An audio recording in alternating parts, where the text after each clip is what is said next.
બોટાદ જમિયતે ઉલમા એ હિન્દ તેમજ મુસ્લિમ સમાજ દ્વારા જામનગરમાં અસરગ્રસ્તોને રાશનની 500 કીટોનું કરાયું વિતરણ। સાતમ આઠમના તહેવારો પર જામનગરમાં ભારે વરસાદ પડતા અતિવૃષ્ટિ સર્જાઈ હતી અને નીચાણવાળા વિસ્તારોમાં લોકોના ઘરમાં 15 ફૂટ જેટલા પાણી ભરાઈ ગયા હતા, જેથી ત્યાંના આગેવાનો દ્વારા ફોન આવતા બોટાદના તમામ મુસ્લિમ આગેવાનોએ ભેગા મળીને તમામ મસ્જિદોમાં એલાન કરીને બોટાદ જમિયતે ઉલમા એ હિન્દ દ્વારા આશરે 10 લાખ રૂપિયા ખર્ચની રાશનની 500 કીટ તૈયાર કરી બોટાદથી જામનગર ખાતે પહોંચાડી હતી।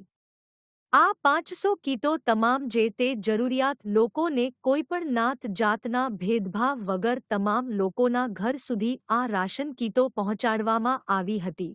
આ તમામ કીટો બોટાદથી તૈયાર કરી જામનગર સુધી પહોંચાડવામાં આવી હતી, જેમાં સેવા આપનાર મુબારકભાઈ માંકાર, હાફિઝ યાસીન, હાફિઝ ઇરફાન, હાફિઝ અશરફ, કારી અશરફ, મુક્તિ ઇમ્તિયાઝ, ઇરફાન ખંભાત, હાફિઝ મોહસિન કશરફ ખંભાતી, મુફ્તી જાવેદ, ઇબ્રાહીમભાઈ માકડ, ઇરફાન વડિયા, જુબેર સિદ્ધાતર, કુદ્દુશ ભાસ, નદીમ ખલીફા તમામ લોકોએ બોટાદથી તમામ કીટો તૈયાર કરી વાહનમાં ભરી અને જામનગર ખાતે તમામ જરૂરિયાતમંદ લોકો સુધી પહોંચાડવામાં આવી હતી।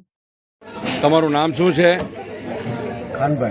ખાનભાઈ, આજે જામનગરમાં અતિવૃષ્ટિ થઈ સાતમ આઠમના દિવસે, એમાં કેટલા ઘરોની અંદર પાણી ઘૂસી ગયેલું હતું? બધા ઘરની, કોઈ ઘર બાકી નથી થયું। બીજું અને કેટલા ફૂટ પાણી હતું? નુકસાની પાણી લગભગ 10 થી 12 ફૂટ લગી પાણી હતું। 10 થી 12 ફૂટ લગીને પાણી હતું।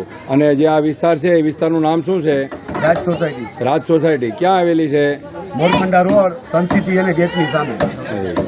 કયું ગામ? અને જામનગરની અંદર આવેલ છે।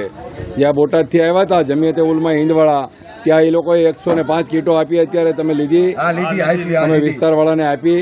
બધાને બાકી, બધા ખુશ છે અને બાકીની જે કીટો છે એ પણ જલ્દી મદરસાથી તરફથી તમને મળી જશે, બરોબર? અલ્લાહ તમને બધાને બરકત આપે।